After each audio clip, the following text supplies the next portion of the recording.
हरिओम. आज सोमवार 2 फेब्रुवारी 2026.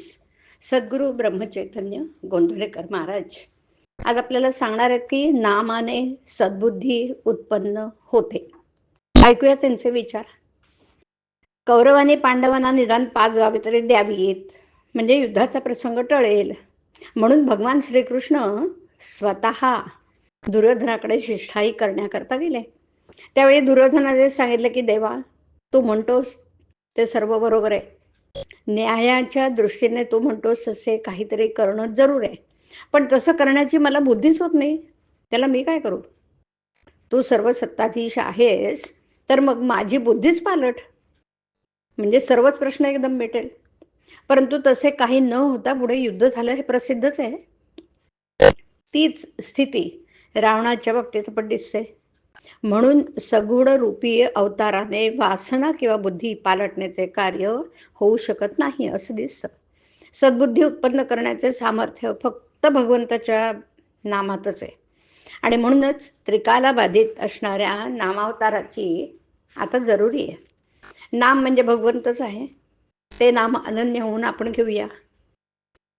एका माणसाची प्रकृती बरी होती, पण त्याच्या पायामध्ये काहीतरी दोष उत्पन्न झाला.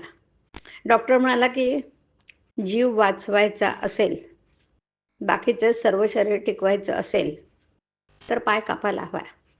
आता नुसता प्राण आहे पण हात हलत नाही, पाय हलत नाही, डोळ्याने दिसत नाही, कानाने ऐकू येत नाही, पण प्राण आहे, तर उपयोग नाही.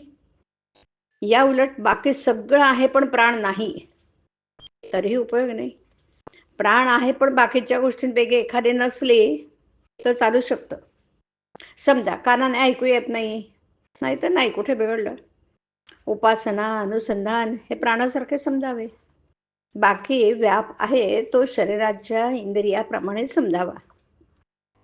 यात भगवंताचं अनुसंधान चुकलं तर प्राणच गमावल्यासारखं आहे. ते सांभाळून जे करता येईल तेवढंच करणं जरूर आहे. ते न सांभाळता बाकीच्या गोष्टी केल्या तर अंती निराशा आहे. आमच्या मनासारख्या गोष्टी होत नाहीत म्हणून आम्ही दुःखी आहोत असं म्हणण्यापेक्षा ती गोष्ट आमच्या मनात आहे हेच दुःख मूळ आहे. आमकी गोष्ट सुखदायक आहे ही जी कल्पना आहे ना, तीच दुःख मूळ आहे. हे समजून आपण वागलं पाहिजे. मांजर उंदराशी खेळतं, ते त्याला धरील, परत सोडेल, पुन्हा धरील, पुन्हा सोडेल, पण शेवटी प्राण घेईलच ना त्याचा. तसं काळ आपल्याशी करतोय. आशेत गुंतवून ठेवील, पुढे जाईल.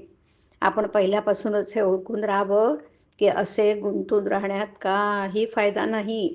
आणि अनुसंधान ठेवलं तर मनुष्याचं कल्याण होईल, नाहीतर फार कठीण आहे. मी म्हणणारे, दुसऱ्याला ज्ञान सांगणारे विद्वान, शास्त्री, पंडित सर्व खरे भ्रमातच आहेत. म्हणून म्हणतो, एक करा. अनुसंधान टिकून जेवढं करता येईल तेवढंच करा.